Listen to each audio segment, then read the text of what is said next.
السلام علیکم ورحمۃ اللہ وبرکاتہ۔ بسم اللہ الرحمن الرحیم والصلاة والسلام علی رسولہ الکریم وعلی آلہ وصحبہ اجمعین، اما بعد۔ خواتین و حضرات، حالات حاضرہ پر مشتمل پروگرام اسلام کے مطابق کے ساتھ خلیق الرحمن آپ سے مخاطب ہے۔ آج کل قضیہ فلسطین چل رہا ہے، اس حوالے سے ہم امت مسلمہ کی بقا اور ارتقاء پہ بات کر رہے ہیں کہ آج امت مسلمہ کہاں کھڑی اور اسے کیا کرنا چاہیے۔ اس حوالے سے ہماری مسلسل تیسری نشست ہے۔ انسانی زندگی کے 12 پہلوؤں پہ ہم بات کر چکے ہیں، انفرادی، ریاستی، اجتماعی اور ساتھ ہی اس کا ایمان، عمل، دعوت اور صبر۔ 12 پہلوؤں پر ہماری بات ہو چکی ہے۔ آج ہم نے بات کرنی ہے انسانی زندگی سے متعلق 2 اہم ترین ہدایات پر۔ ہر ہدایت سے 5 احکام واضح طور پر سامنے آتے ہیں، تو کل 10 احکام پہ انشاءاللہ اس مختصر سی نشست میں ہم آپ کے ساتھ بات کریں گے، بلکہ آج اس نشست میں ہم کل 5 احکام پہ بات کریں گے۔ 5 احکام پھر اگلی نشست پہ اللہ تعالیٰ نے چاہا تو اس پہ بات ہوگی۔ اور یہ زندگی کا مشاہدہ ہے، اور آپ جانتے بھی ہیں کہ انسانی تاریخ میں رسہ کشی، فکری اور نظریاتی جد و جہد، اور اسی طرح سیاسی اور عسکری گرفت، ایک دوسرے پر حملے، یہ ناگزیر ہیں۔ یہ پوری انسانی تاریخ بتاتی ہے، اور یہ قرآن کریم بھی اس تاریخ کو یوں بیان کرتا ہے، وَكَذَلِكَ جَعَلْنَا لِكُلِّ نَبِيٍّ عَدُوًّا مِّنَ الْمُجْرِمِينَ۔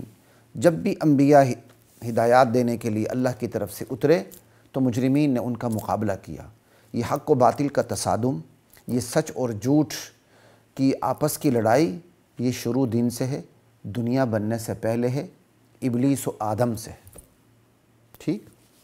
اس حوالے سے چونکہ جب یہ لڑائی ابلیس و آدم سے ہے، اور ابلیس و آدم کی جو لڑائی تھی وہ عسکری نہیں تھی، سب سے پہلے وہ فکری اور نظریاتی تھی، جس کا اظہار تصادم کرتے ہوئے شیطان نے کہا تھا انا خیر من، میں اسے سجدہ کرنے کے لیے تیار نہیں ہوں یا اللہ، میں اس سے بہتر ہوں۔ اس نے اپنی لاجک پیش کی تھی، وہ ریشنلزم کا شکار ہو چکا تھا۔ اللہ تعالیٰ نے اس کے ریشنلزم کا کوئی جواب نہیں دیا، بلکہ یہ کہا بارگاہ سے نکل جاؤ، تمہارے اس ریشنلزم کی کوئی حیثیت نہیں میرے آرڈر کے سامنے۔ اس پہ ہم کئی دفعہ عقل اور وحی پہ شاید ضمنی طور پہ بات کر چکے ہیں۔ اللہ تعالیٰ نے ہمیں موقع دیا تو ہم انشاءاللہ اس کو براہ راست بھی اس پہ بات کریں گے، یہ موقع نہیں بات کرنے کا۔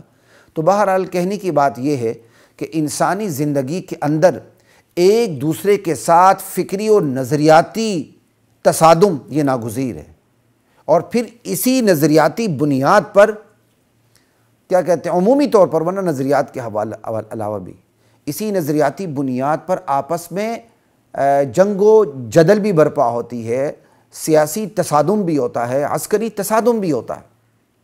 تو یہ 2 چیزیں ہیں، فکری نظریاتی جنگ، عسکری سیاسی جنگ، 2 چیزیں۔ یہ انسانی زندگی میں ایک ناگزیر حیثیت ان کو حاصل ہے۔ اللہ تعالیٰ کو تو بندوں کا پتہ تھا۔ اللہ تعالیٰ نے انہی 2 محاذ سے متعلق اللہ تعالیٰ نے اپنے ماننے والوں کو، اپنے متبعین کو، جن کو مسلمان کہتے ہیں، جن کو مومن کہتے ہیں، مومنین کہتے ہیں، انہیں ہدایات دی ہیں، اور ایسی بلیغ ہدایت دی ہے کہ ایک ایک حکم پہ غور کرتے چلے جائیں، اس ایک حکم سے واضح طور پر، محض جس کو زبان دانی بھی آتی ہو، اجتہاد کا ملکہ حاصل نہ ہو، واضح طور پر ایک ایک آیت سے، ایک ایک حکم سے 10 20 احکام نکلتے چلے جاتے ہیں۔ خود جب میں آپ کے سامنے اس کو مطالعہ کرنے کے لیے، بیان کرنے کے لیے جب میں اس مطالعے میں رہتا ہوں تو میری حیرت کی انتہا ہو جاتی ہے۔ تو خیر، تمہید ذرا تھوڑی سی بڑی ہو گئی۔ ہم بات کر رہے تھے انسانی زندگی میں فکری جنگ بھی ناگزیر ہے، عسکری جد و جہد، عسکری جنگ بھی ناگزیر ہے۔ تو اللہ تعالیٰ نے انسان کو ان دونوں محاذوں سے متعلق اپنے بندوں کو ہدایات دی ہیں۔ دیکھ لیے، قرآن کریم کی آیت ہے، کنتم خیر امۃ اخرجت للناس تأمرون بالمعروف وتنہون عن المنکر وتؤمنون باللہ۔ تم بہترین امت ہو، تمہیں تو لوگوں کے مفاد کے لیے تمہیں بھیجا گیا ہے کہ لوگ اپنے مفاد سے جڑ جائیں، دنیا اور آخرت کے مفاد سے جڑ جائیں، اللہ پہ ایمان لے آئیں، لا الہ الا اللہ۔ یہ ایک ہدایت ہو گئی کہ تم نے لوگوں کو اللہ کی طرف بلانا ہے۔ یہ ہو گئی فکری اور نظریاتی جد و جہد جس کی طرف اللہ نے دعوت دی ہے اور کئی مقامات پہ دی ہے۔ ایک اہم ترین مقام وَلْتَكُمْ مِنْكُمْ أُمَّةٌ يَدْعُونَ إِلَى الْخَيْرِ وَيَأْمُرُونَ بِالْمَعْرُوفِ وَيَنْهَوْنَ عَنِ الْمُنْكَرِ، تم میں سے ایک جماعت رہنی چاہیے تمہارے اندر جس کا مسلسل شب و روز کام ہی یہ ہو اللہ کی طرف بلانا، برائیوں سے روکنا، بھلائیوں کی طرف لانا۔ تأمرون بالمعروف وتنہون عن المنکر۔ اور اسی طرح یہ تو فکری محاذ کے متعلق ہدایت ہو گئی نا۔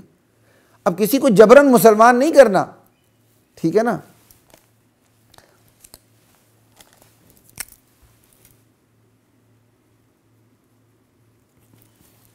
جبراً مسلمان نہیں کرنا، لیکن فکری محاذ کے لیے ہدایت اللہ نے ضرور دی ہے کہ تم نے دائی بن کے کھڑے ہونا۔ اور دوسرا محاذ جو عسکری محاذ ہے اس کے متعلق بھی اللہ تعالیٰ نے ہدایت دی ہے، وَأَعِدُّوا لَهُم مَّا اسْتَطَعْتُم مِّن قُوَّةٍ، جتنے تمہارے بس میں جتنا بھی ہے اپنے بس کے مطابق تم نے دشمن کے مقابلے میں اپنے ہتھیار تیار رکھنے ہیں، اپنی قوت تیار رکھنی ہے، خود کو بھی اور خود کی حفاظت کے لیے اور اعلاء کلمت اللہ کے لیے اپنے ہتھیاروں کو بھی تم نے تیار کرنا ہے۔ یہ ہے عسکری محاذ سے متعلق ہدایت۔ اس سے الگ احکامات نکلتے ہیں، اور جو دعوتی محاذ ہے اس سے الگ احکامات نکلتے ہیں۔ تو آج کی اس نشست میں جو دعوتی محاذ سے کیا کیا حکم واضح طور پر سامنے آتا ہے اس پہ تھوڑی سی بات کر لیتے ہیں کہ جو میں نے آیت پڑھی تھی کہ تم بہترین امت ہو، تمہیں تو لوگوں کی نفع رسانی کے لیے نکالا گیا ہے، تمہیں لوگوں کی مفاد کے لیے نکالا گیا۔ اب یہ جو اس آیت سے سب سے پہلا جو حکم ثابت ہوتا ہے وہ کون سا ہے؟ وہ یہ کہ دعوت بذات خود مطلوب ہے بندوں سے، کہ بندے اللہ کی دعوت دیں، اللہ کے راستے کی طرف لوگوں کو بلائیں۔ یہ دعوت دینا، یہ حکم بذات خود مطلوب ہے، جو علماء تک محدود نہیں ہے بلکہ عوام تک لامحدود ہے۔ اللہ نے یہ نہیں کہا تم میں سے ایک علماء کی جماعت ہونی چاہیے جو یہ کام کرے، امر بالمعروف نہی عن المنکر، بلکہ اللہ تعالیٰ نے یہ کہا تم بہترین امت ہو، تمہیں بھیجا ہی اس کام کے لیے گیا ہے کہ تم نے برائیوں سے روکنا ہے، اچھائیوں کا حکم دینا ہے۔ تو یہ دعوت کا کام علماء تک محدود نہیں بلکہ عوام تک لامحدود ہے۔ پھر اس کی اپنی تفصیلات ہیں، عوام کا دائرہ اپنا ہے، علماء کا دائرہ اپنا ہے، ٹھیک ہے نا۔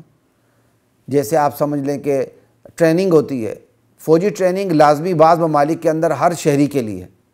اب یہ تو نہیں کہ سارے سپہ سالار اور جرنیل بن جائیں، وہ ایک لازمی ٹریننگ ہوتی ہے، بس وہ سب کے لیے ضروری ہے۔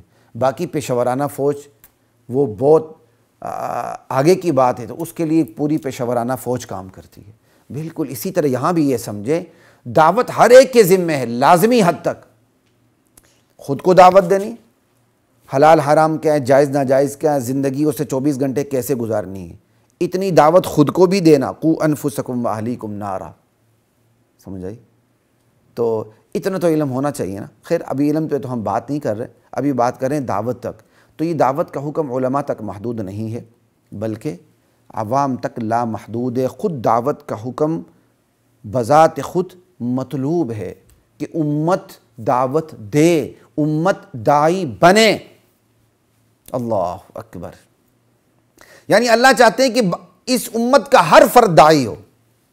اب میرے سمیت ہر بندہ اپنے گریبان میں جان کے، وہ باپ ہے، وہ بیٹا ہے، وہ استاد ہے، وہ شاگرد ہے، وہ افسر بالا ہے، وہ ماتحت ہے، وہ دوست ہے، وہ بھائی ہے، وہ بہن ہے، وہ ماں ہے، وہ بیٹی، وہ بہو ہے، وہ ساس ہے، وہ سسر، کوئی بھی ہے۔ سسر کہتے ہیں نا، اصل لفظ سسر ہے، ہم سسر بول دیتے ہیں۔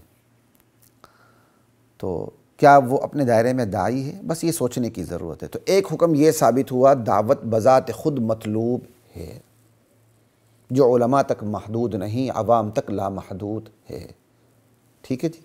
پھر یہ جو دعوت ہے یہ انفرادی بھی ہوتی ہے، اجتماعی بھی ہوتی ہے۔ انفرادی دعوت، ماں باپ کی دعوت اپنے بچوں کے لیے، استاد کی دعوت اپنے شاگردوں کے لیے، افسران بالا کی دعوت اپنے ماتحتوں کے لیے۔ یہ جو انفرادی دعوت ہے نا کہ باپ اپنے بچوں کے لیے، ماں اپنے بچوں کے لیے، یہ دعوت فرض عین ہے، نماز کی طرح۔ قُوا أَنفُسَكُمْ وَأَهْلِيكُمْ نَارًا، اے ایمان والو اپنے آپ کو بھی جہنم کی آگ سے بچا لو، اپنے گھر والوں کو بھی تم نے جہنم کی آگ سے بچانا۔ کیسے بچانا؟ اسی طرح دعوت کے ذریعے بچانا۔ تو یہ انفرادی دعوت فرض عین ہے، اور اجتماعی دعوت فرض کفایہ ہے۔ اجتماعی دعوت جیسے میں بیٹھا ہوں آپ کے سامنے، آپ سن رہے ہیں، جمعے میں علماء بیان کرتے ہیں، تبلیغ جماعت کام کرتی ہے، ٹھیک ہے نا، یہ اجتماعی دعوت فرض کفایہ ہے۔ تو کفایہ کا کیا مطلب ہوتا ہے؟ کفایہ کا مطلب ہوتا ہے وہ فرض جس کو ادا کرنے کے لیے ایسے اتنے بندے ہوں کہ اس کی فرضیت کی ادائیگی کے لیے وہ کافی وافی شافی ہو جائیں بس، تو پھر امت پوری گناہگار نہیں ہوتی۔ جیسے جنازہ ہے، محلے والے اتنے لوگ ہوں کہ میت کو آسانی کے ساتھ نہلا دھلا کر اس کی تجہیز و تکفین کر دیں، یہ فرض کفایہ ہے۔ اگر محلے والوں نے نہیں کیا، تمام محلے والوں سے فرض چھوٹ گیا، گناہگار ہیں۔ اسی طرح دعوت، اجتماعی جو دعوت ہے وہ فرض کفایہ ہے۔ تو فرض کفایہ کا کیا مطلب؟ کہ اتنی کیا کہتے ہیں دعوت، اتنے دعوت دینے والے لوگ ہوں کہ اس علاقے سے، اس ملک سے، اس امت کے لیے وہ کافی شافی ہو جائیں، تو باقی گناہگار نہیں ہوں گے۔ ایمانداری سے بتائیے، کیا یہ فرض کفایت کر رہا ہے؟ کافی ہے؟ نہیں ہے، ٹھیک ہے۔ یعنی ہر کلومیٹر، چند کلومیٹر پر جہید علماء دین ہونے چاہیے، جن کی طرف لوگ رجوع کریں اور اپنی زندگی کے مسائل کا حل ان سے لیں۔ آج یہ حساب تو ہوتا ہے کہ ایک سوسائٹی کے اندر، ایک سوسائٹی میں ایک اتنی آبادی ہے، اتنے ڈاکٹر ہونے چاہیے، اتنے ہاسپٹل ہونے چاہیے، لیکن کیا یہ حساب علماء کے لیے ہوتا؟ قدیم دور کے علماء نے حساب کیا ہوا تھا۔ اللہ اکبر۔ آسانی سے سمجھ لیں کہ بستی میں ایسے عالم ہونے چاہیے جس کی طرف بستی والے آسانی سے پہنچ بھی جائیں اور اس سے رجوع کر کے مسائل کا حل بھی دریافت کر لیں۔ اگر ہر بستی میں، قرب و جوار میں ایسے علماء موجود ہیں تو فرض کفایہ ادا ہو رہا ہے، ورنہ نہیں۔ تو خیر بات یہاں یہ ڈیٹیل میں ہم بات چلی گئی، ہم نے صرف یہاں بتانا مقصود یہی ہے، دعوت بذات خود مطلوب ہے، یہ انفرادی دعوت بھی ہے، اجتماعی دعوت بھی ہے، فرض عین بھی ہے، فرض کفایہ بھی ہے، لیکن فرض کفایہ علی قدر الکفایہ ہوتی ہے، وہ کافی ہو جاتی ہے، ٹھیک ہے۔ علماء تک محدود نہیں، عوام تک لامحدود ہے، ٹھیک ہے۔ اسی پہ پھر یہ سوال کیا کہتے ہیں، پھر اس کی درجہ بندی امر بالمعروف بھی ہے، نہی عن المنکر بھی ہے۔ صرف اچھائیوں کا حکم نہیں دینا، صرف برائیوں سے روکنا نہیں ہے، بلکہ یہ دو الگ مستقل حکم ہیں۔ ایک پر عمل کرنے سے دوسرے پر عمل کبھی بھی نہیں ہو سکتا، یہ الگ بحث سے کبھی جائیں گے۔ وَلَقَدْ أَنزَلْنَا